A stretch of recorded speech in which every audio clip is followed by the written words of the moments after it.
Good afternoon. I'm excited to talk to you about something that I think is very interesting, and I kind of came around to it later on than when I was younger, and a lot of a majority of Americans they did that too, and they think that schooling only has one option. There's only one option for early education, and that is public schooling. But 2020 does as 2020 does, and that is it proves us all wrong. A lot of people here have switched to virtual learning, or they've switched to homeschooling, and homeschooling has been an alternate option for early education for decades with a lot of positive results, good results. And it's a growing community. A lot of people are joining in. And so I want to talk today about three really big aspects of homeschooling that are good for students. And one is that you can control the influences that come into your child's life. The second is the flexibility in the learning pace that you have. You can speed up or slow down based on your child's individual needs. The third is development of strong character traits, maybe a little bit faster than some public schoolers develop them. So let's dive right into homeschooling allows for a control of influences that come into your child's life and your child's mind. And this is a common concern with most every parent. I mean, you want to be able to control the things that your child is exposed to, especially early on in their life when they may not be as equipped to deal with that. In fact, Michael Romanowski, he wrote a paper that was called "Revisiting the Common Myths About Homeschooling," and in it says, "Others are concerned with the social influence where children learn to conform to cultural norms." So a really good example of this is, I would say, of smoking. A lot of people in the 70s and the 80s, they liked to smoke. Kids liked to smoke, and parents probably didn't want that, but they went and they were around these people who peer pressured them, or just through influence they started smoking. And that's the kind of thing that homeschooling allows you to avoid, because you don't have to let that kind of influence into your child's life. You can avoid that influence, and you're not cloistering them and just wrapping them in a cocoon and never letting them experience life. You're just preparing them in a way that you feel is best, so that whenever they do encounter those situations, they are more prepared to deal with it. So the second reason is the flexibility in the learning pace. I mean, people are different. Children learn at different paces. Some are really good at math and really bad at English.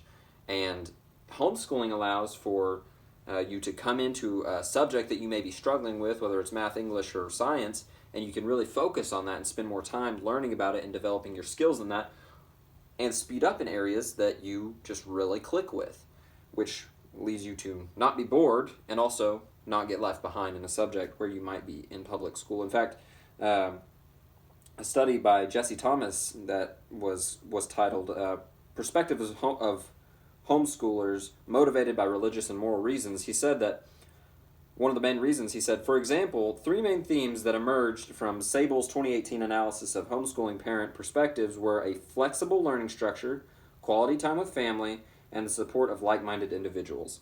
So it's been a big deal for parents to be able to let their child be able to grow at the pace that best suits them for a long time. And a very interesting fact is that many people think that homeschooling was created by religious people for religious people.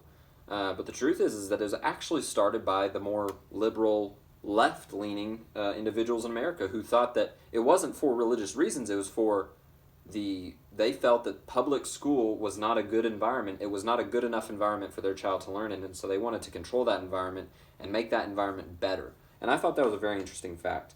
So the third and final reason is the development of strong character traits a little bit faster, because homeschooling is a huge exercise in time management and responsibility. A lot of students don't have a set schedule whenever they're in homeschooling. I know that because I was homeschooled for the latter 2 years of my high school career, and my wife was homeschooled for her entire high school and her entire school career.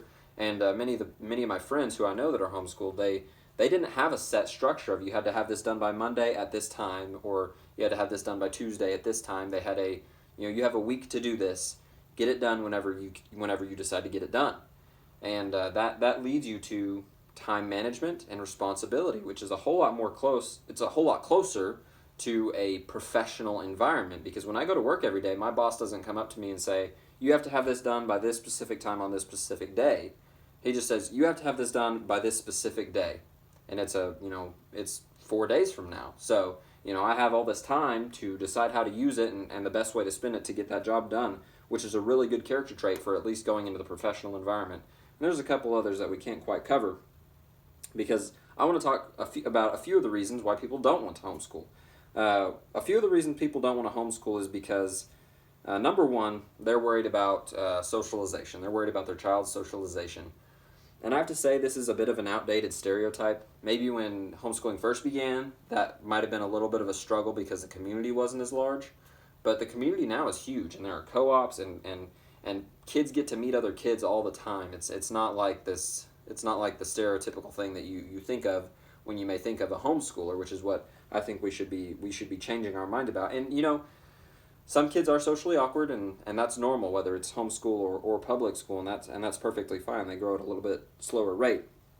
The second thing is quality of education, and that's a valid reasoning. So let's take a look at that. Kelly Sorey and Molly Duggan wrote a paper involving this called "Homeschoolers Entering Community Colleges: Perceptions of Admission Officers." And in that they said, through an independent samples test, she found that full and part-time homeschoolers had a significantly higher mean GPA than traditional high school graduates.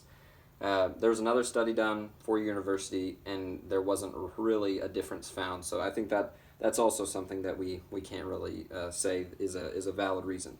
The third and final reason is that some parents can't afford it. They can't afford for one of their people to step out and not have that income. That's just a fact. That's just a valid reason. All in all, there are many considerations that we need to take into account whenever we consider our child's needs. Not all can do this, but it is very beneficial to those who can. We don't want to push it down anybody's throat, but we just want to consider what we can. Thank you.